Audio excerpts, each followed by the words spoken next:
everybody, and welcome to Going for Gold, the women's game Olympic coverage, previewing every single U.S. women's national team match throughout this tournament. So far, it has been wild. Just one round of games played, but every single game was intense. There was a drone spying scandal, which has blown up across the sports world. We watched 6 games in one day. It was pretty draining, but I'm feeling energized as we, like the players, are recovering and getting ready to go again. And of course, our U.S. women's national team kicked things off in style. We're coming off a 3-0 win against Zambia and heading into our second group stage game against Germany.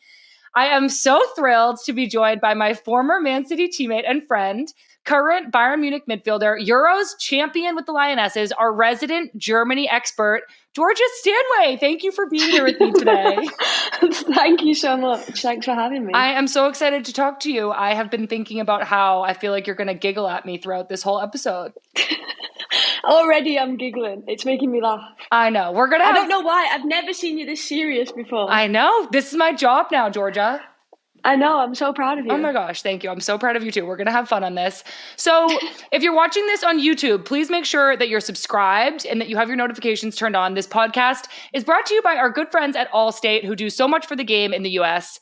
Okay. So Giulia, we both have some Olympics experience that we can draw on while we're discussing this tournament. You went to the Olympics in 2021 with Team GB, but unfortunately your squad didn't qualify this year. So how are you feeling watching the Olympics as a fan? It's just a major tournament that you can kind of sit back and enjoy for once.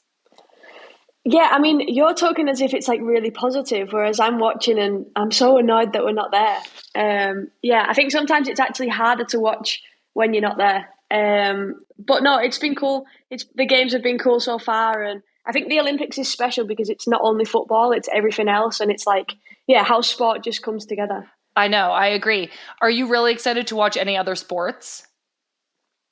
Yeah, we recently went on a little surfing adventure with our team. And we met some of the surfers that are going to be at the tournament. So I'm interested to see what that's like, find out a little bit more about that. And then I love the athletics. I know. So cool. Okay, wow. I'm really excited to watch surfing now too. So Giulia, A little bit of background. You and I played for Man City together. We got up to tons of mischief there in Manchester. But we played. You were at the heart of the mischief in terms of receiving it. It was you. You were like the little troublemaker, I feel, and I felt like I was like always reining you in. Saying, behave, Giulia. Please behave. Okay, fair. But when we were at Man City together, we played against Emma Hayes' Chelsea team a couple of times.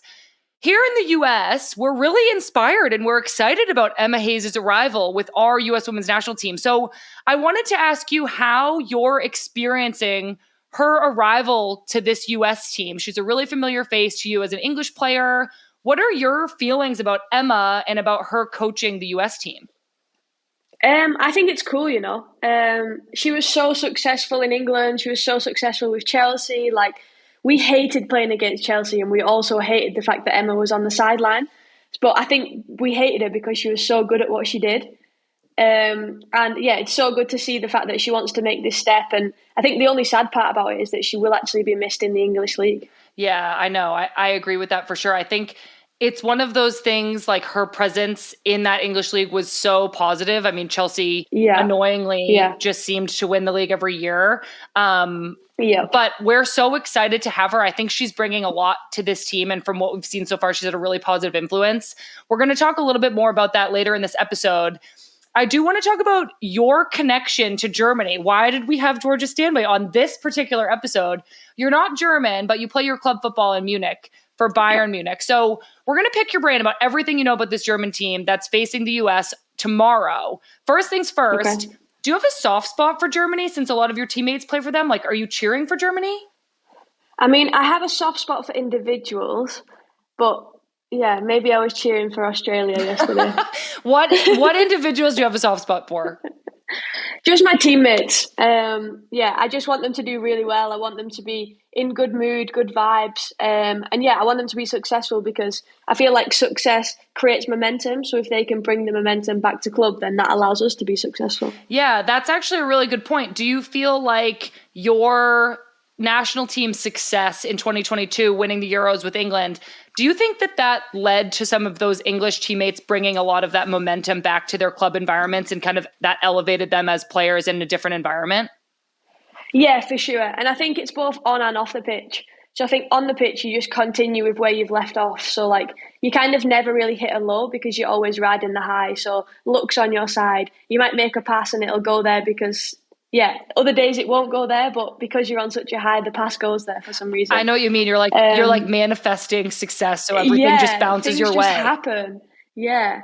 And then I think off the pitch as well, it's like just confidence.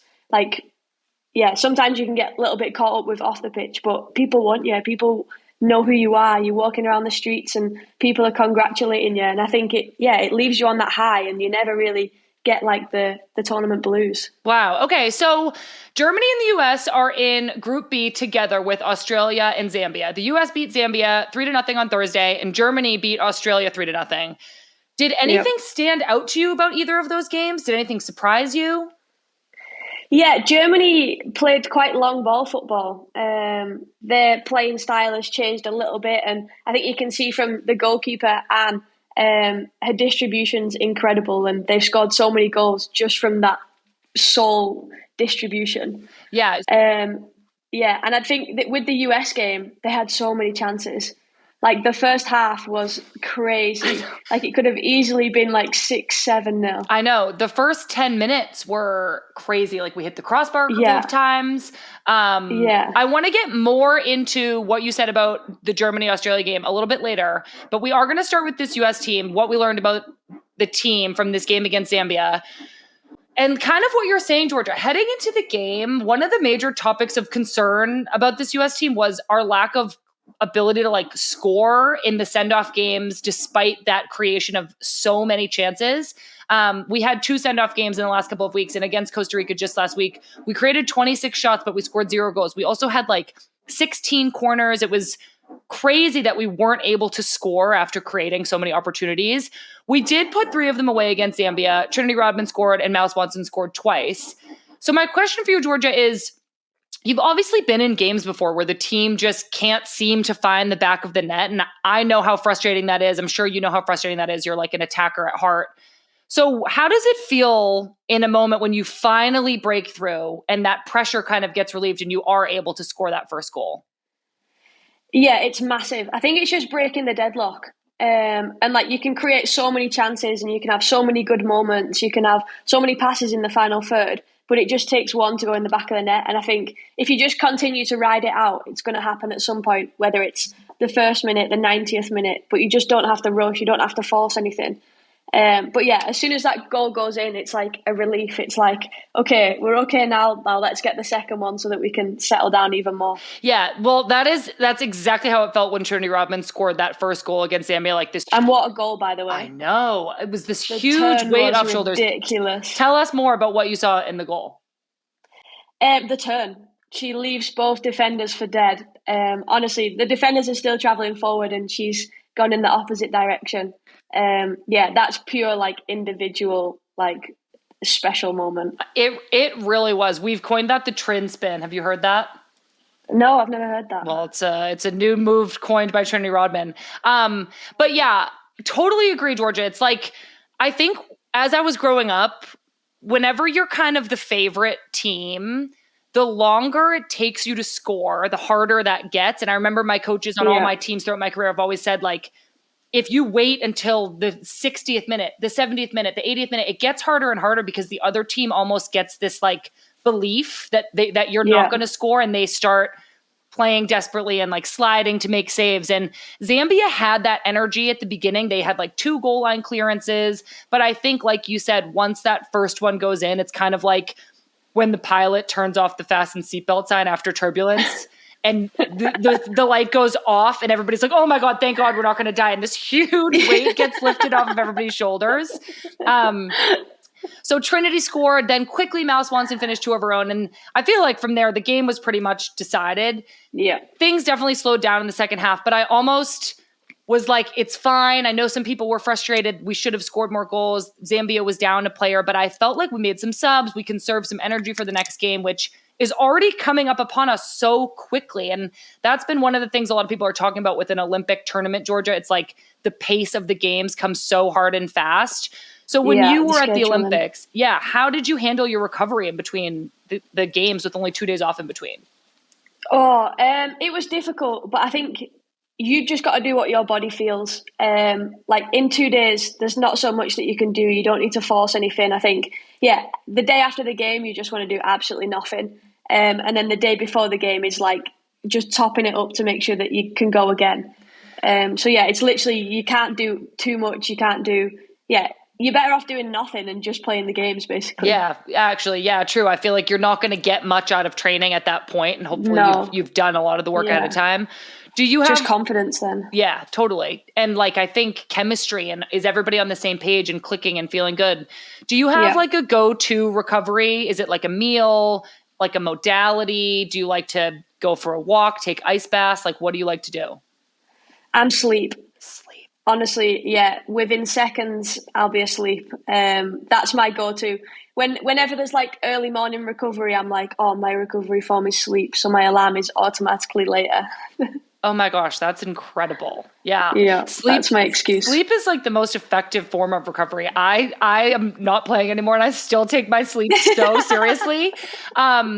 We touched on Emma Hayes a little bit earlier in this episode, and we're saying now, like, you can't really get that much out of training in an environment like this. There's not enough days in between games to keep training. And so Emma's time with the team has really already come. She's really already had her opportunities to kind of mold and shape this team. But her style in just a really short time is kind of already shining through. You have played against Emma so many times. What do you think it is about Emma that makes her a special manager? I think it's everything. I think it's both the tactical side and the personable side. I feel like she automatically creates the good relationship between the staff and players. It's almost like, I don't know because I've never worked with her, but from the outside, it feels like more of a together feel rather than a hierarchy. And I feel like, from the sides, when you hear her, she's always demanding more. She's always setting the rocket on people to try and push them to go a little bit harder, a little bit faster.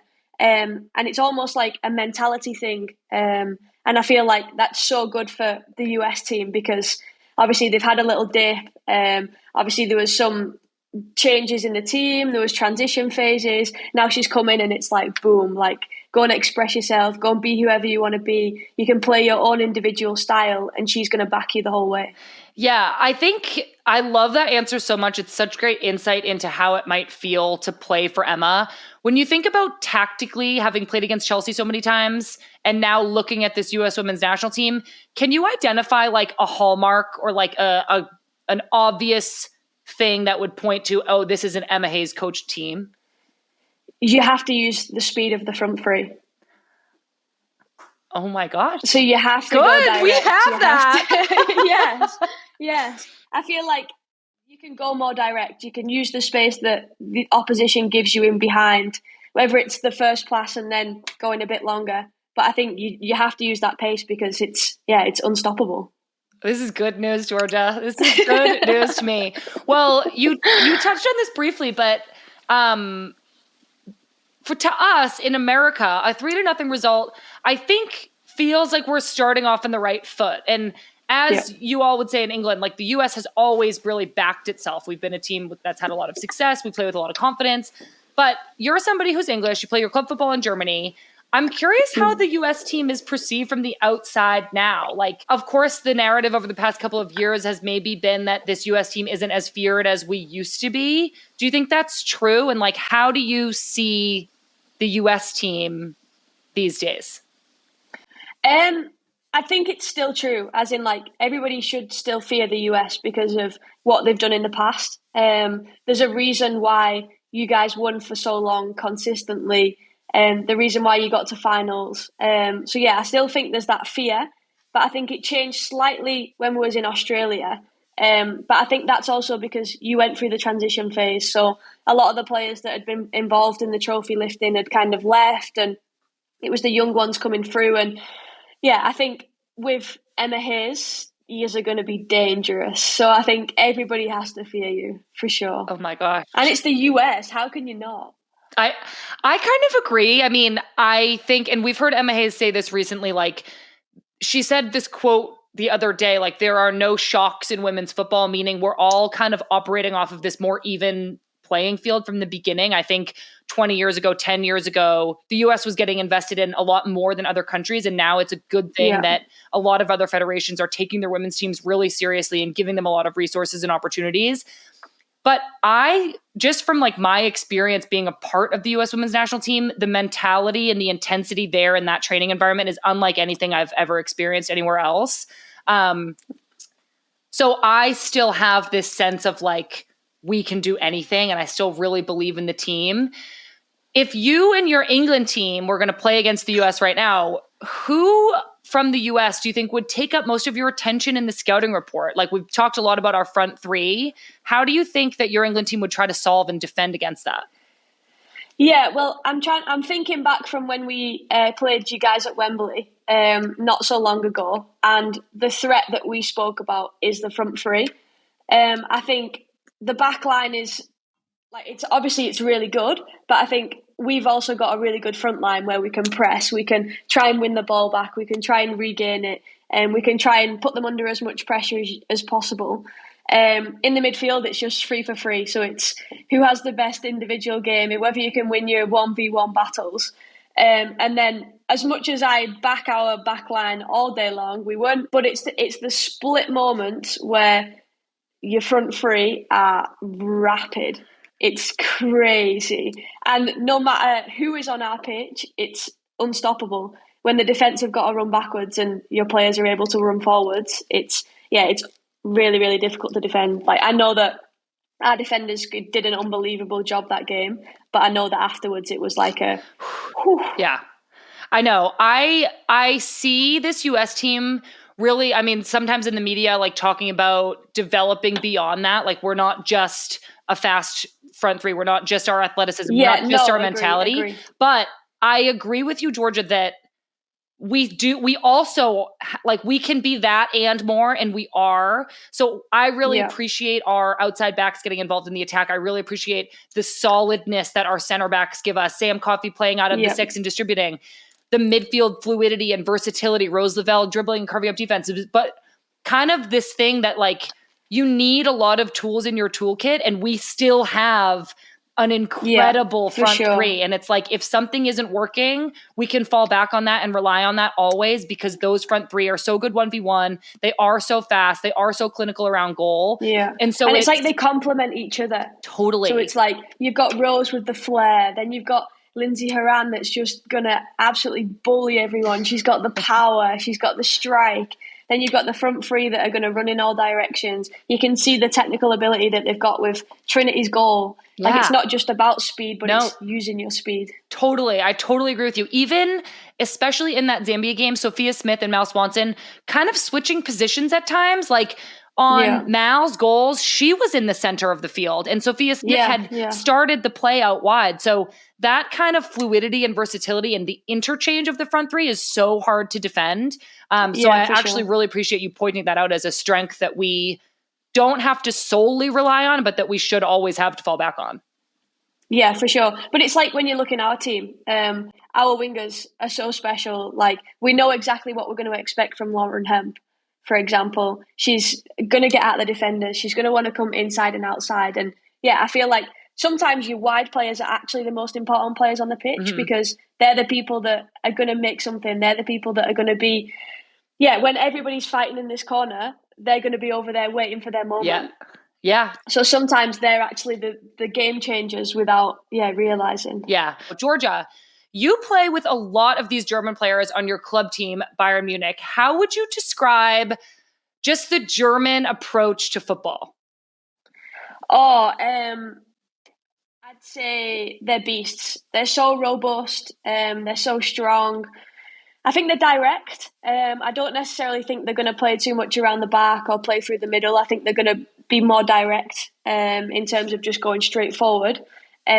But I'd say it's going to be a competition of athletes. Wow.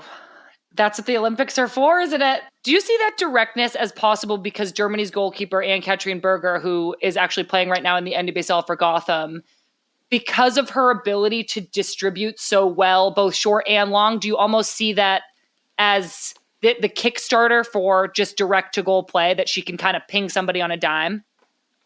Yeah, I think it's so special when your goalkeeper's got that distribution for them to be able to find the free player or for them to be able to find the winger that's, set off early.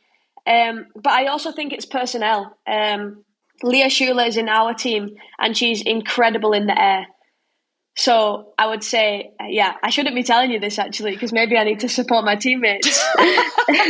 No, I'm joking. But she's incredible in the air. So I feel like in order to play to her strengths, then the team has to be direct. They have to put balls in the box. They have to, try and get on the ends of crosses, try and win set pieces. Because obviously you've got Lea, you've got Popp. Yeah. You've got forwards that can, be so good aerially. Oh my gosh. It reminds me, so me and Alexandra Popp are only 1 year apart. And at our U17 World Cup, which was like literally in 2008. It was so long ago, Georgia. Wow. I had to mark her on set pieces. And like, you know me, like I was so nervous and like I wanted to do my job. Yeah, but you give it full beans. Yes, I gave it full beans, as Georgia would say. Like I tried my literal absolute hardest and she scored anyway on a corner kick. I was so devastated.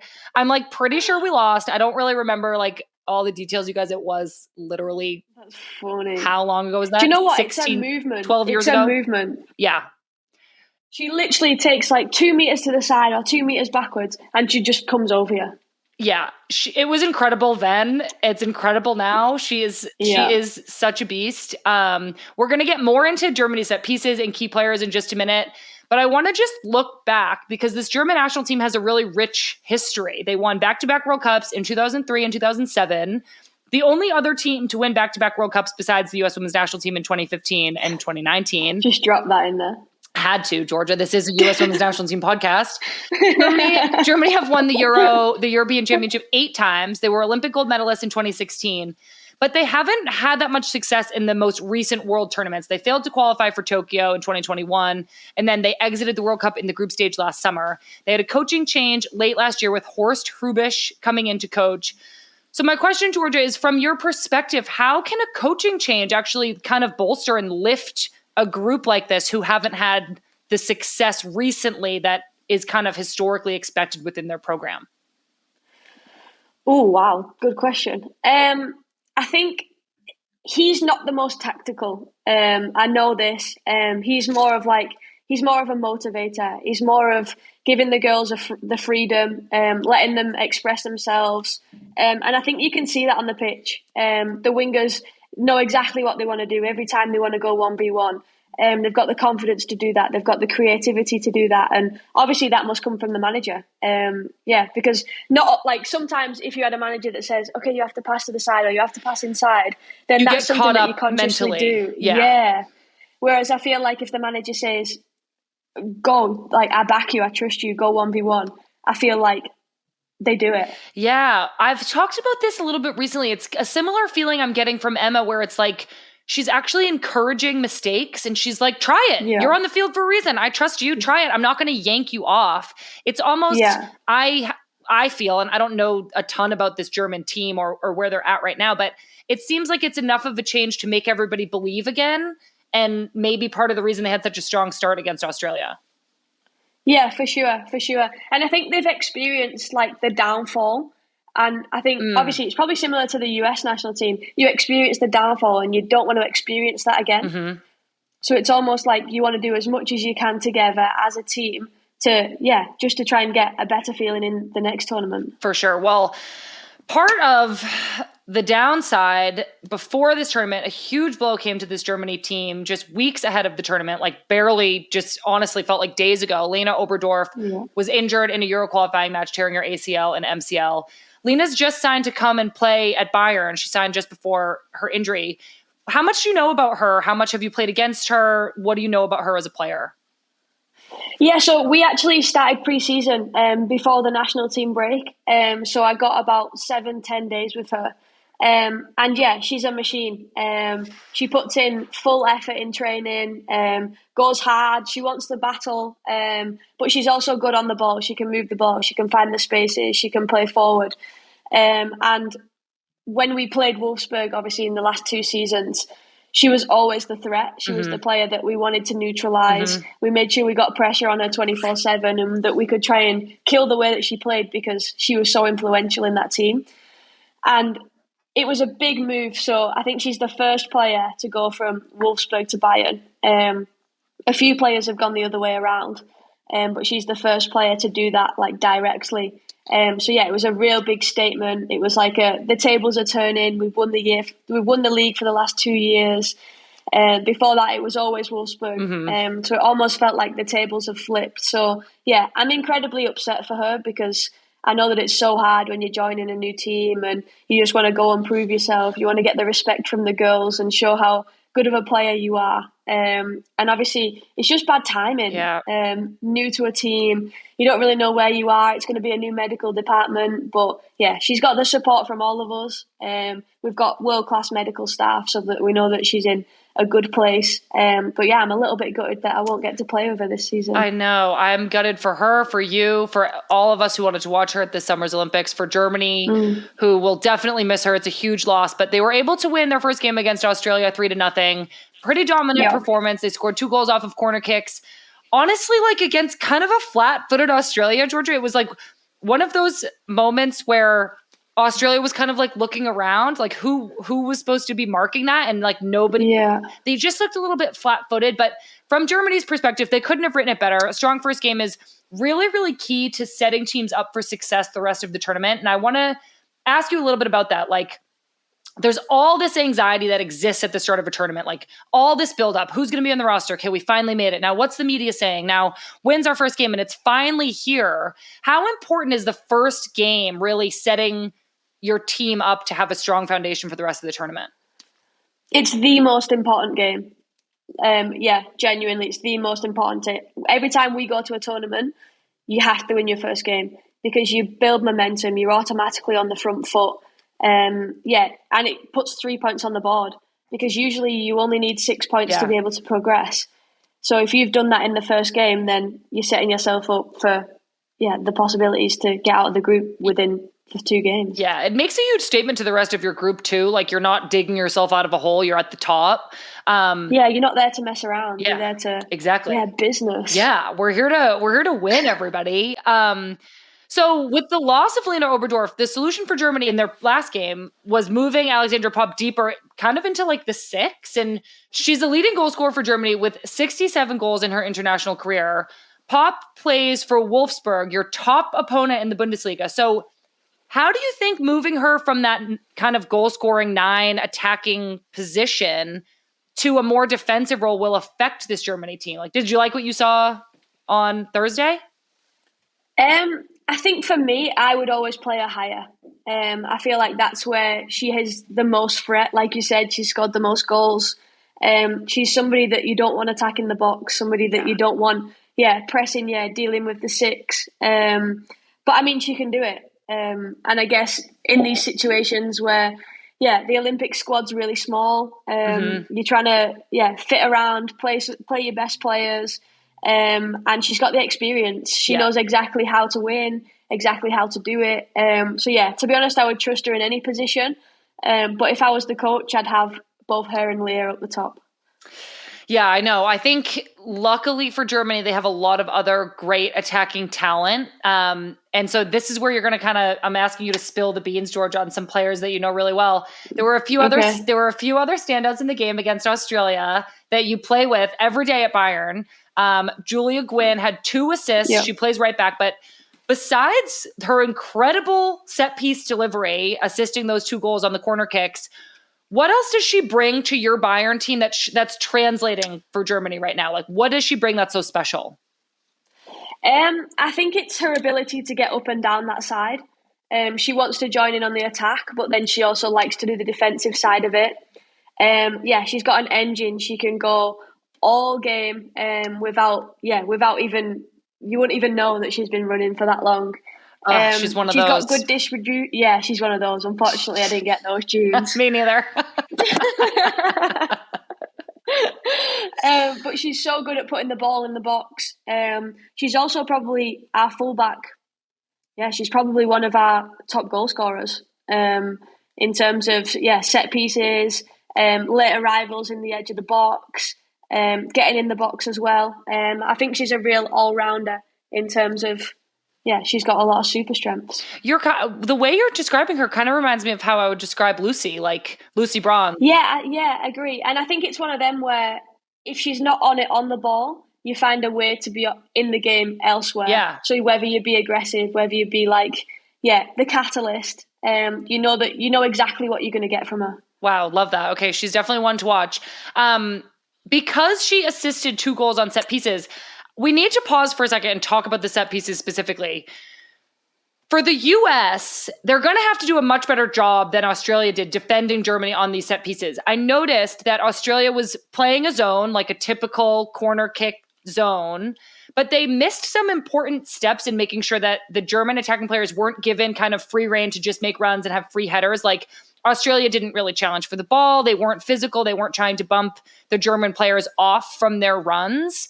When you look at these set pieces, the setup defensively, and you think about the way your teams do it, what are some of those key things that the U.S. defense is really going to have to do in order to stop Germany from scoring?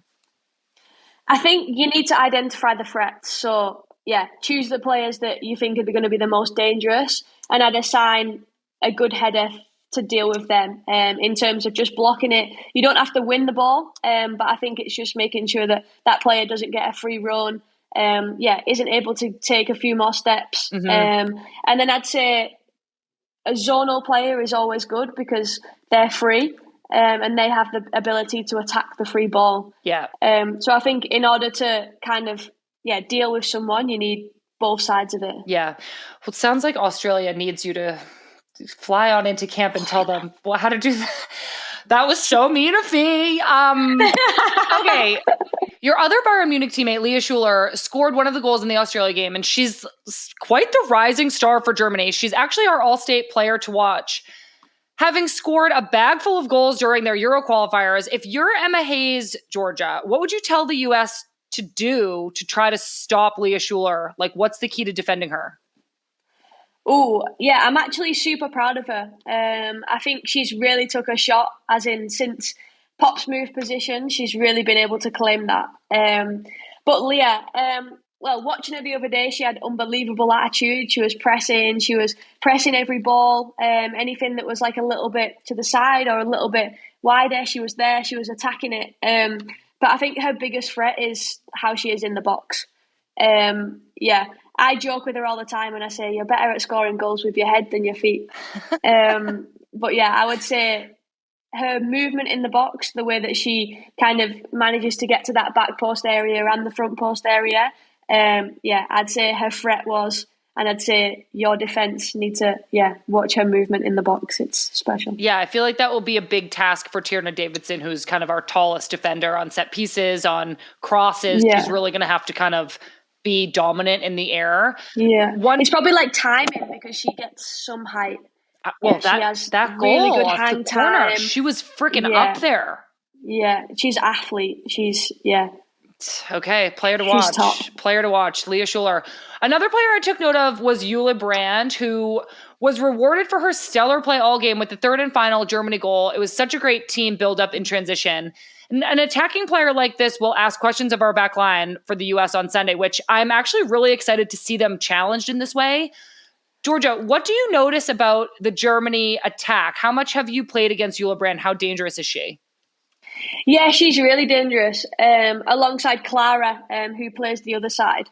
But I think they're both quite similar players because they both just want to go 1v1. They want to take players on, but they both want to cut inside and shoot. Mm-hmm. So I think that's something that the opposition needs to look at. They like to get their shots off early. They're both fast. They're both dynamic. Jule Brand's got height on her side. So if you think you've got the ball, maybe you've not because the legs are so long. The same when you used to play. I used to think I had the ball and then next minute your toe comes out of nowhere. But yeah, no, they're both top players. They both like to go 1v1, like to cut inside and shoot. I think they're both good at delivering set pieces also. Clara's really good at direct free kicks. So yeah, it's going to be tasty. Oh my gosh, lots to look out for. So this Germany team is they're going to face the US on Sunday. What matchup are you excited to see? I'm really eager to see Popp, if she's still playing in that sixth position, trying to defend Rose Lavelle. They're such different players, but I'm excited to see Popp. I think Rose will challenge her to kind of track the off-ball movement and that quickness. Is there any matchups that you're particularly excited to see? Yeah, I agree with that one. Or if it turns into like Popp versus Haran. Yeah, I think that could be pure passion. Oh my goodness, that could get tasty. It really, really could. We're going to zoom out and look at the rest of the tournament. Canada is under fire right now for a drone spying scandal that has seen multiple staff members get home, including their head coach, Bev Priestman. Before the first game of the tournament, a drone was spotted flying over Canada's opponent, New Zealand's training session. And as this story has unfolded, it has come out that apparently Canada's federation has been using drones to spy on opponents for years. The soccer world is rattled. The story has broken really into mainstream media. Like, this whole thing is pretty much the talk of the Olympics so far. Georgia, I'm wondering what you make of this Canada spy drone gate situation. I mean, you just have to back your team. It doesn't matter what the opposition are doing. Yeah, put your full focus into exactly what's in front of you. Couldn't have said it better myself, Georgia. Spying not you even have to needed. Be non-political, you see. Really good answer. Well, Canada won their first game against New Zealand, but they're going to face a much more difficult opponent in France on Sunday. So we'll see if I do feel for the players. We'll see if they can stay focused on the field despite all of this turmoil, the loss of their head coach. But Georgia, some of these other games have been off to a super intense start to this tournament. Like the Spain-Japan game was really, really fun to watch. We saw an incredible free kick from Japan to start us off, but then Aitana Bonmati and Mariona Caldente each scored for Spain to give them the win. Georgia, I need to bring this up. You scored an incredibly memorable goal against Spain in the 2022 Euros. It was the game winner in extra time, an incredible individual effort to defeat this powerhouse team that nobody else can really figure out how to beat. Can you just walk us through that goal and how it felt to score in that moment?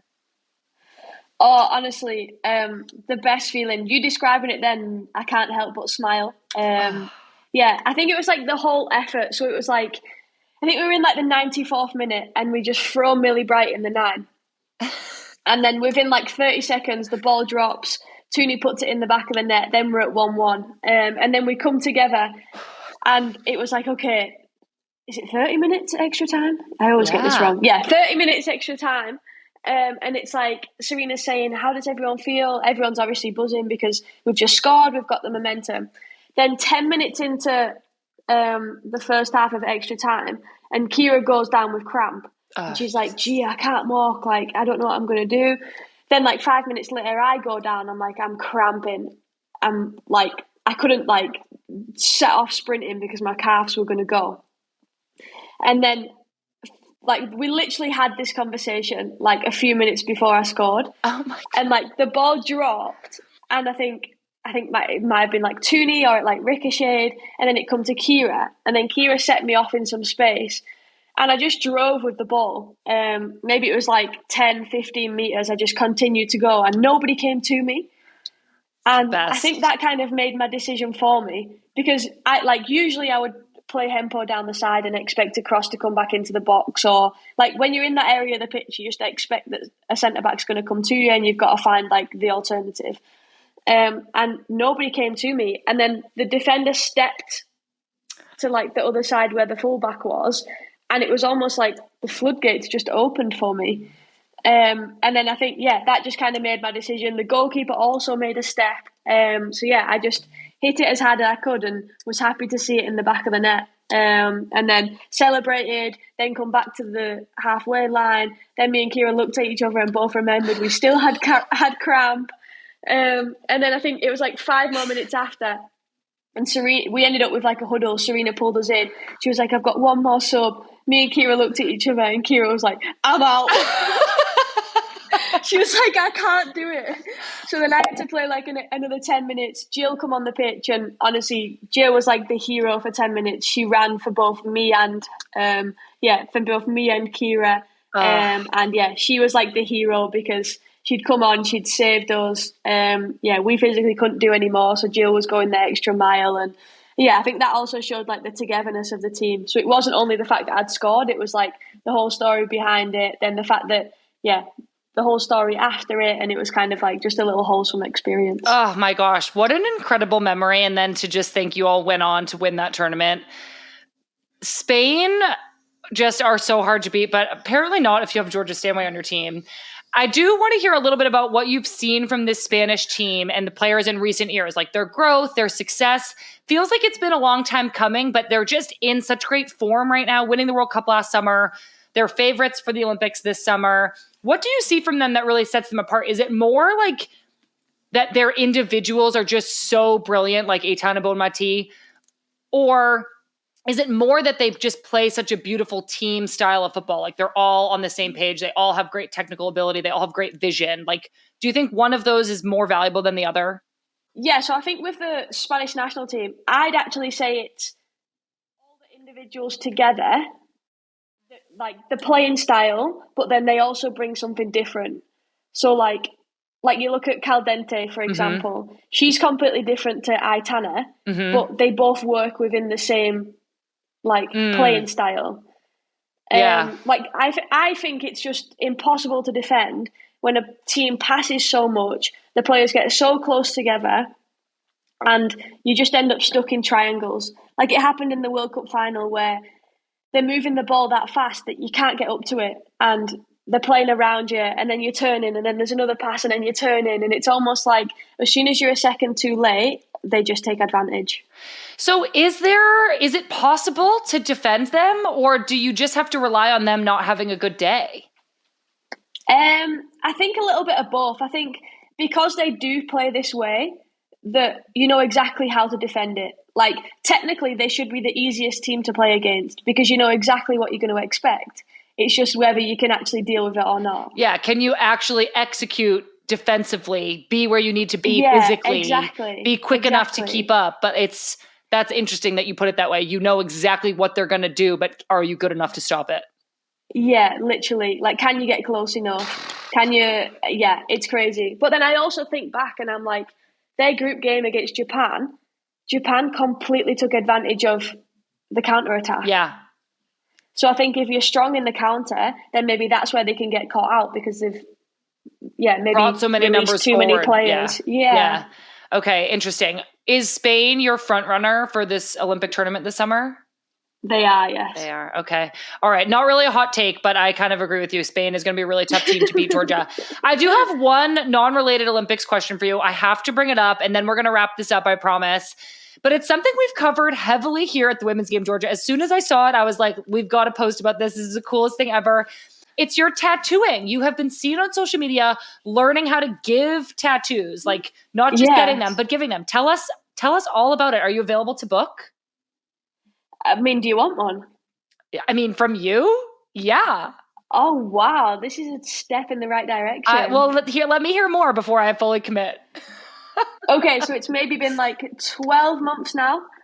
I arrived in Germany and everybody studies here. So everybody's doing a university course or becoming like bachelorette. Well, bachelorette, that's a TV program. But that's as much as I know about studies. Wow. Georgia, I hate to tell you, but that is going to make the podcast, and it's probably going to be a standalone content. That was really, really good. Bachelor's degree? Getting their bachelor's degree. They're all getting their bachelor's, yeah. Bachelorette if you're female. Exactly. Yeah. And I just wanted another hobby, like outside of football. Coming here alone. Obviously, my family can only visit a certain amount of times a year. I was only spending time with my teammates, and I just wanted to make friends outside of my environment. And I went to a tattoo studio to get a tattoo, and I just made really, really good friends with the people that owned it. One thing led to another. Me and the boss made a pact that the first person to do a tattoo would earn some money. I don't think I ever received my money actually, but I just ended up falling in love with how it made me feel. Like I felt so therapeutic. I was at peace. Like, yeah, while I'm tattooing, there's nothing else that you think about. And yeah, at first I started on like fake skin. So it's like a silicone type thing. Okay. And then now I've done 6 people. Oh my gosh, Georgia, that is so cool. Yeah, I just enjoy it. Do you think that kind of learning a skill totally unrelated to football actually helps your football because you have a piece of yourself outside of the game that, I don't know if I'm over explaining this, but talk to me about that, about how that feels to have a piece now of you that isn't Georgia Stanway the footballer. You have this other thing in your life too. Yeah, like you said, it's like finding an identity. And I feel like I found that in coming to Munich.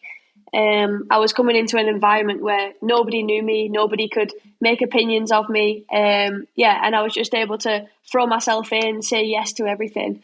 And I feel like, I've grown so much as a person, and I found exactly what I want in life, exactly what I want to do. I've got used to spending time on my own. I've got comfortable with myself. And for me to then experience that tattooing, that allows me to be creative. It allows me to, spend them moments connecting with my teammates when they want a tattoo. And it just shows the trust that they have in me. So to give a tattoo, it's like adrenaline filling, but it's also massively rewarding because, somebody's like trusted you to give something on them for life. Oh my gosh, Georgia, that is so cool. Well, next time we're together, I'm going to book a tattoo with you. That would be so cool. Okay, deal. We can do it on film for you. And we can talk about it. Oh my gosh, the women's game is getting a tattoo. Let's go. Okay, Georgia, we're going to wrap this up. But before I let you go, I have to ask for your prediction for tomorrow's USA versus Germany game. Do you have a score prediction? Do you have anything you think we might see? I think it's going to be quite a transitional game. I think it's going to be direct from both teams. So I'm going to say it's quite high scoring. And I'm going to go 2-2. 2-2. Oh my gosh, a tie didn't even enter my brain as a possibility. Yeah. Tell me yours. I have 2-1 US. I think Germany looked really good on attacking set pieces, but I have to just say I think it was partly because Australia just wasn't at their best in that game, but Germany looks good. They look dangerous. It's going to be a good game. Do you have an anticipated impact player for Germany? Is there anybody you're really keeping your eye on? Good question. I really enjoy at the moment Nusken. We've not spoken about her too much, but I think she could be really creative in that 10 role. Mm-hmm. And she's had a great year at Chelsea. Yep. She wasn't so great the other day, so I wanted to find some good form because I really enjoy how creative she is. Amazing. Georgia, thank you so much for joining me on here. Please come back and join us anytime. We would love to have you on an episode of our regular podcast Friendlies this fall. We'll chat more about Bayern and the Lionesses. This has been Going for Gold, a podcast brought to you by the Women's Game and Allstate. The USA play tomorrow, Sunday at 3 p.m. Eastern on USA, Telemundo, and Peacock. I will be going live immediately after the final whistle with Roger Bennett on the Women's Game YouTube channel, so make sure you are subscribed to that and that you have your notifications turned on so that you don't miss us. Also, please subscribe to our podcast feed wherever you get your podcasts. You can also follow along with us on Instagram, Twitter, TikTok, and Threads at Women's Game MIB. Thank you all so much for being here, and we'll see you tomorrow. Thanks, Georgia. Thank you. Pleasure.